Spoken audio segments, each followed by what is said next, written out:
Okay, so to continue with normal distribution, we're going to talk about a z-score first. So a z-score represents the number of standard deviations a certain data point is from the mean. So the way you calculate it is you take any data point, subtract it from its mean, and divide it all by the standard deviation of the population. The same thing can be applied to a sample as well, for what you can see on the right side. Okay, so on example 1, the ACT and SAT are two college entrance exams. The composite score of the ACT is approximately normally distributed with a mean of 21.1 and a standard deviation of 5.1. Okay. The composite score on the SAT is approximately normally distributed with a mean of 1026 and a standard deviation of 210. Okay, so two totally different scoring systems for different tests. So suppose Luca scores a 31 on the ACT.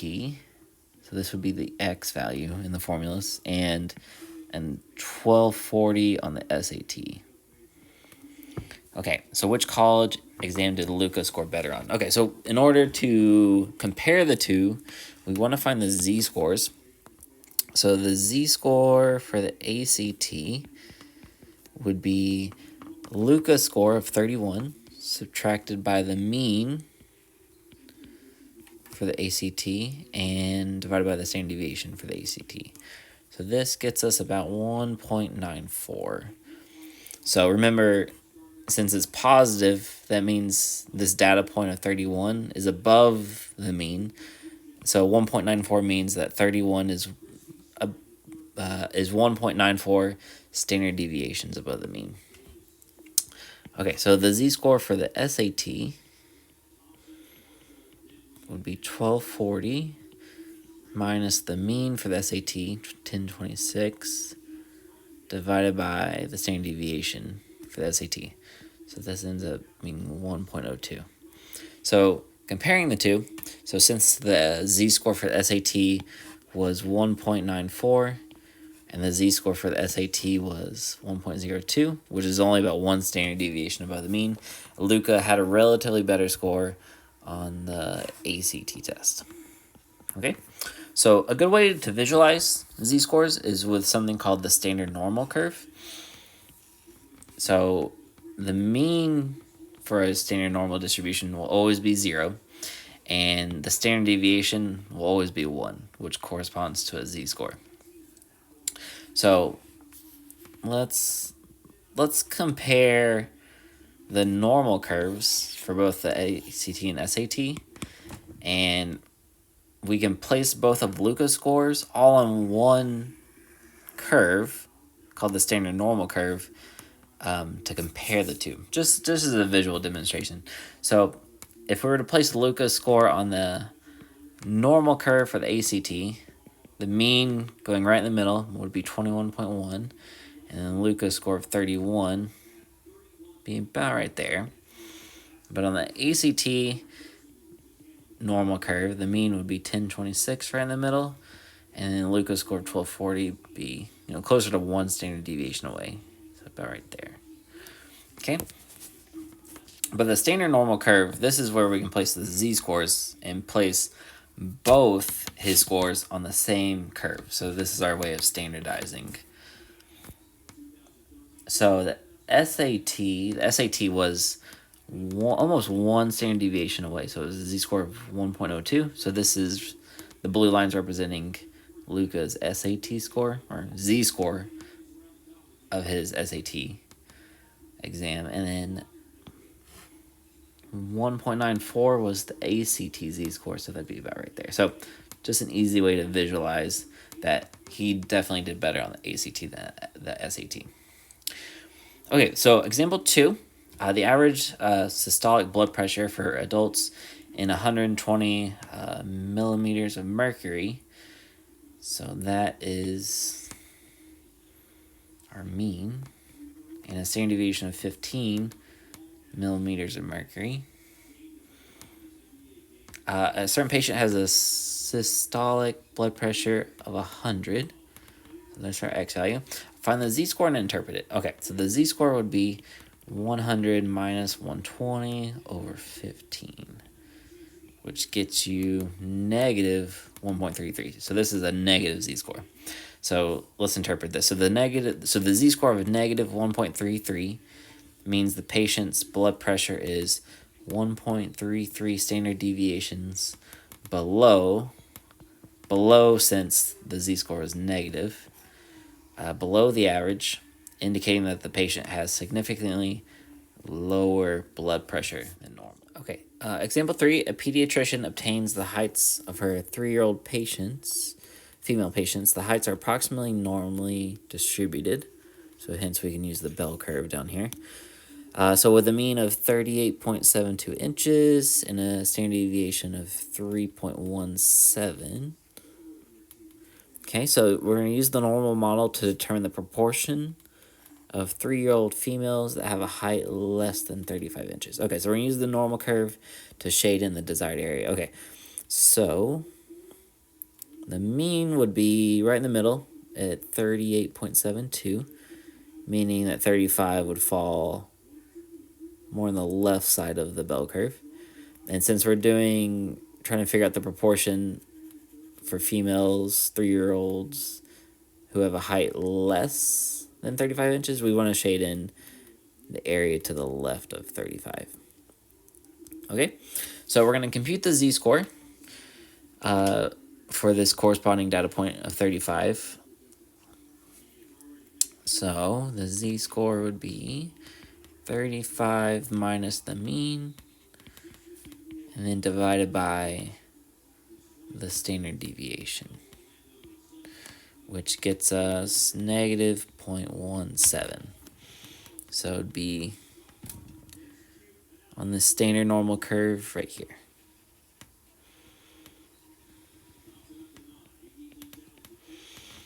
Okay, now I will say that the area for both the standard normal curve over here and the normal curve, those areas that we have shaded will be the same.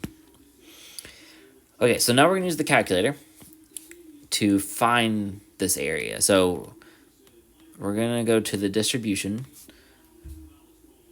part of the calculator, so second vars, and then we're going to click on number 2, normal CDF function. And if you're using a normal TI-84 calculator, you'll come to a screen that looks a little bit different. It'll say lower, upper, and then you'll see mu and sigma, and then paste instead of what you're seeing on my calculator. So the lower bound, we essentially want negative infinity, because the curve, whether it's the standard normal curve or the normal curve, it just goes on forever to infinity and negative infinity. So we can't put negative infinity in the calculator, so we can just put a really big negative number. You might see something like negative 1e to the 99 defaulted in the calculator, and that's totally fine. That's essentially negative infinity as far as we're concerned. Okay, so the upper value in this case is going to be 35. So essentially we're looking at that normal curve. We're trying to get the shaded area right here. And so the left part of the curve, the shaded area, is negative infinity, and then the right part, the upper bound, is 35. So that's why we're putting these numbers in. So the mean is 38.72, and then the standard deviation is 3.17. And then on a normal calculator, you would then just hit paste, and then you'd come to a screen that looks more like what I have on my calculator.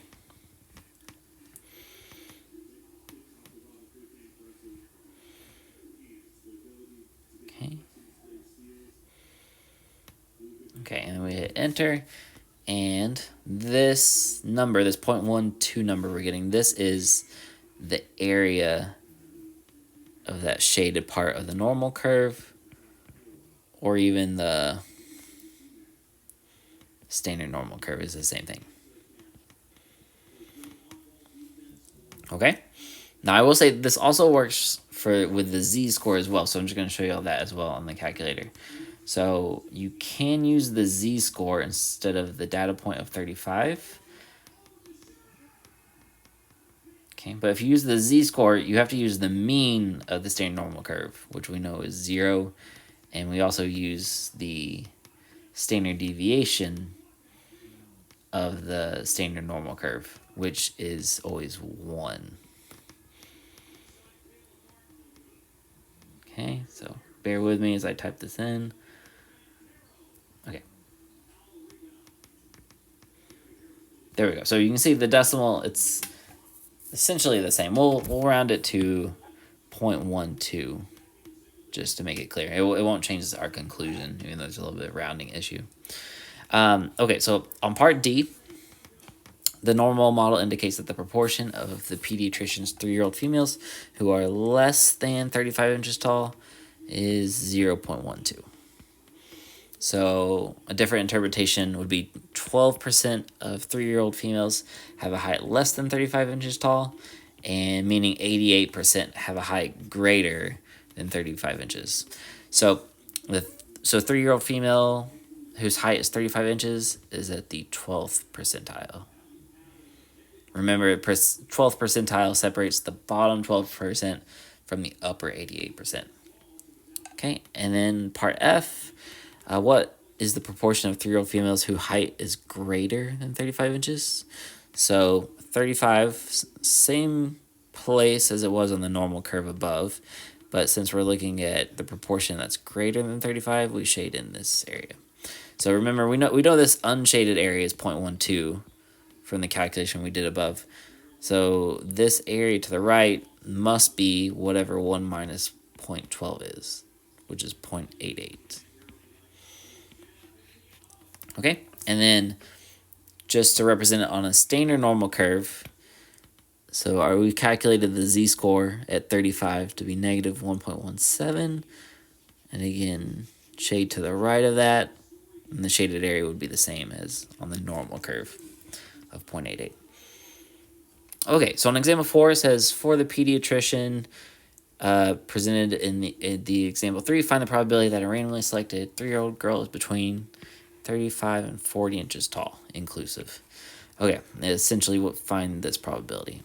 Okay, so we'll shade in what we're trying to find at these cutoffs. So we're trying to find this shaded area between 35 and 40. Okay, and again, we can use the normal CDF function on the calculator to find the area for us. So let's do that. So the lower bound, this time, we can see on the left side is 35, and the upper bound is 40. Okay. Same mean of 38.72, and standard deviation of 3.17. Okay. So we get about 0.54. I'll just write what I got, about 0.54.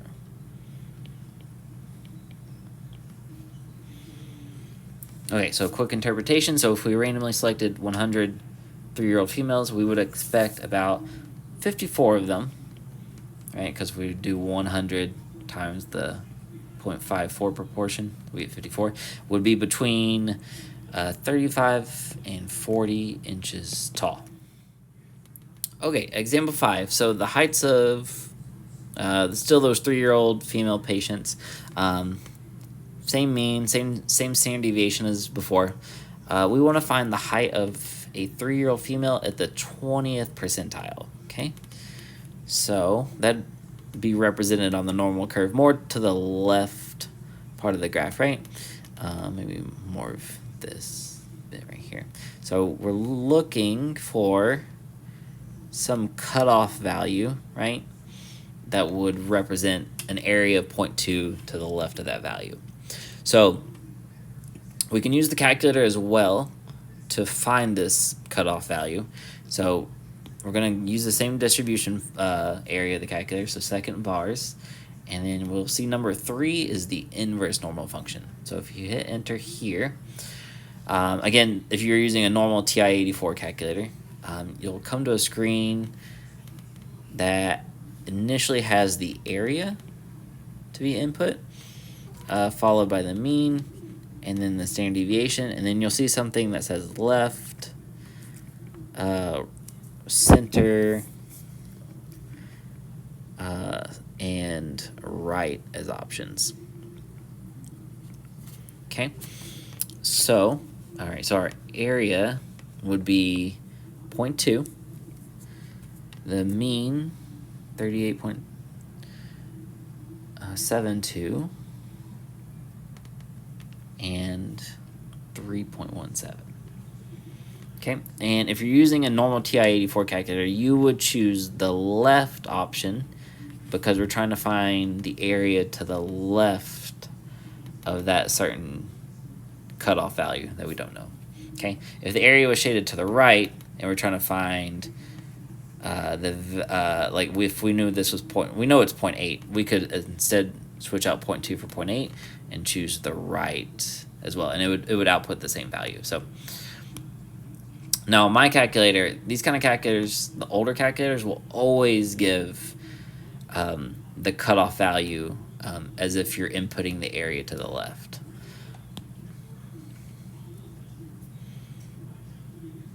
Okay, so, all right, let me back up a little bit.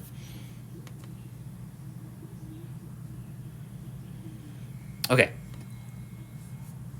So 0.2, comma, 38.72. All right, so this cutoff value is 36.05. And it's in the same unit, so it'd be inches.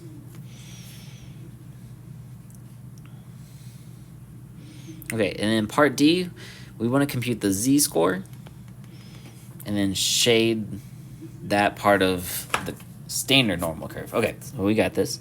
Okay, so the z-score would equal 36.05 minus the mean over sigma, the standard deviation. Okay, and if you do this math, you get negative 0.84 for the z-score. So it would be this. And again, this shaded area would be the same as the normal curve above of 0.2. Okay, so interpretation. So the height of a 3-year-old female at the 20th percentile is 36.05 inches. All right, so example 6, the reading speed of 6th grade students is approximately normal with a mean score or mean speed of 125 words per minute. So that's mu. Standard deviation of 24 words per minute. That's sigma. So a school psychologist wants to determine the reading rates for unusual students, both slow and fast. So in other words, we want to determine the reading rates of the middle 95% of all 6th grade students. What are the cutoff points? Okay. So what we know is that this middle shaded area of our curve is 0.95, right? And so the unusualness is the unshaded part, which would be a total of 0.05, right? So if the unshaded area is 0.05, if we divide it by 2, right, because it has to be evenly split between those two sectors, this is 0.025, right? So each of these unshaded areas is 0.025. So that means that this left cutoff point is representing the 2.5 percentile, and that right cutoff is representing the 97.5 percentile. Okay? Now, what we can do on a normal TI-84 calculator is we can use the inverse normal function, just like what we did above. We can put in 0.95,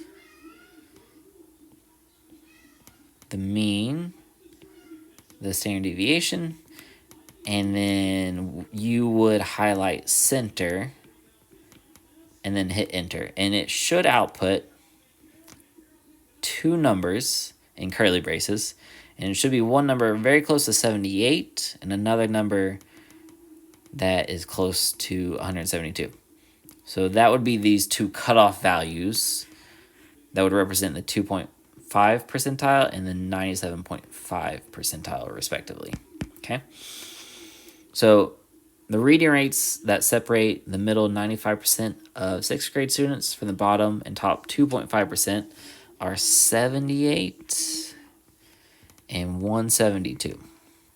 So put another way, a student who reads 78 words per minute is at the 2.5th percentile, and a student who reads 172 words per minute is at the 97.5th percentile. Okay.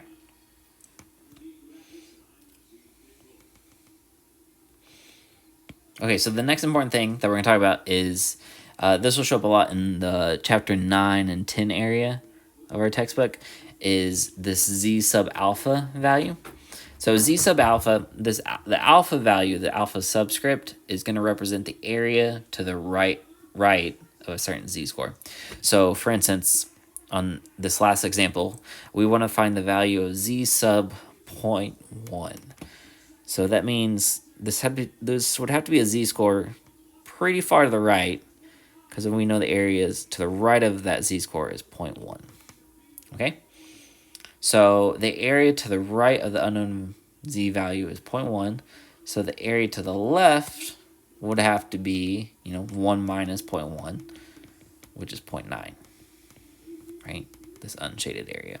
So we can use the TI-84 calculator to find the Z value such that the area to the left of the Z score is 0.9 and the area to the right is 0.1. So in my calculator, I'm going to use the inverse normal function, and you would do this on a normal TI-84 calculator as well. So I'm going to put in 0.9 because my calculator will only allow me to put in the area to the left of a certain value. I can't put in like left, center, or right as the last part of this function. And then the mean, since I'm dealing with Z-scores, will be 0, and the standard deviation will be 1, okay? And I'll hit enter. So this Z value, this Z-score, is 1.28, okay? Alternatively, you could use the 0.1 value in the normal TI-84 calculator, like this. I'll just show it on the screen. You could choose to put in that you're trying to find the area to the right of that Z value, and it would output the same thing of 1.28.